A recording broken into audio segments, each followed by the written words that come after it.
कहीं न कहीं कोई कमी रह गई जो ठगा अपने आप को महसूस कर रहा है। और हमें जानकारी हुई है कि 4 मुकदमे ये अनु त्रिवेदी भिन्न भिन्न नामों से करके कुछ महिलाओं से शादी करके या कुछ पैसे ठगे हैं, जो भी है, जिसकी FIR भी हुई है और इस कारण वो जेल में गया हुआ है। और ఈయన పేరు జ్ఞాన్ తివారీ, బీజేపీ ఎమ్మెల్యే ఉత్తరప్రదేశ్లో. ఈయన కూతురు ఏమొచ్చేసి ప్రజ్ఞ, ప్రకార్ అనే వాడికిచ్చి పెళ్లి చేశారు. వాస్తవం ఏంటంటే వాడు వీళ్ళని మోసం చేశాడు. వాడు ఈ ఎమ్మెల్యే కూతురు ప్రజ్ఞని 25వ పెళ్లి చేసుకున్నాడు. 2024లో వీళ్ళ యొక్క వివాహం జరిగింది.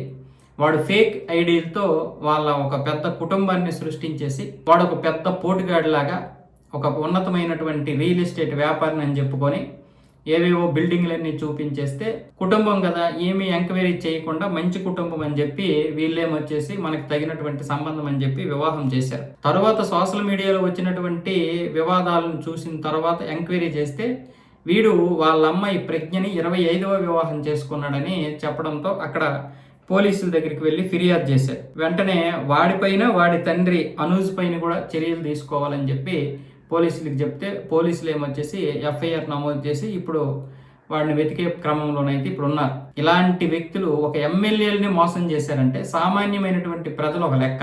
వాడి దారుణాలు ఇంకా చాలా ఉన్నాయంట. ఎంతో మందిని మోసం చేసి డబ్బు సంపాదించాడంట వాడు. 25 మందిని పెళ్లి చేసుకొని వీడు దొరకకుండా ఉన్నాడంటే మరి ఏ విధంగా వ్యవస్థలో లోపాలు ఉన్నాయనేది మనం ఖచ్చితంగా ఒప్పుకొని తీరాల్సిందే. ఖచ్చితంగా ఇవి వ్యవస్థలో ఉన్నటువంటి లోపాలే. ఒక ఎమ్మెల్యే కూడా మోసపోయాడు, 24 పెళ్లిళ్ళు అయిన తర్వాత కూడా వాడిని పట్టుకోలేకపోయారు అంటే మరి ఇంకా పరిస్థితి ఎలా ఉందో చూడండి. అలాంటప్పుడు మన దేశంలో చాలా మంది IASలుగా IPSలుగా 1 నెల 2 నెలలో 6 నెలల్లో చలామణి అయినటువంటి సందర్భాలు కూడా మనం ఇంతకుముందు చూసాం. ఈ వ్యవస్థలు మారకపోతే దేశం పరిస్థితి ఎలా ఉంటుందో చూడాలి. నిజంగానే ఇదంతా కూడా వ్యవస్థలో ఉన్నటువంటి లోపమే. దానికి అందరము బాధ్యత వహించాలి. ఇది వ్యవస్థ లోపము అని మనం ఒప్పుకోవాలి అంతే.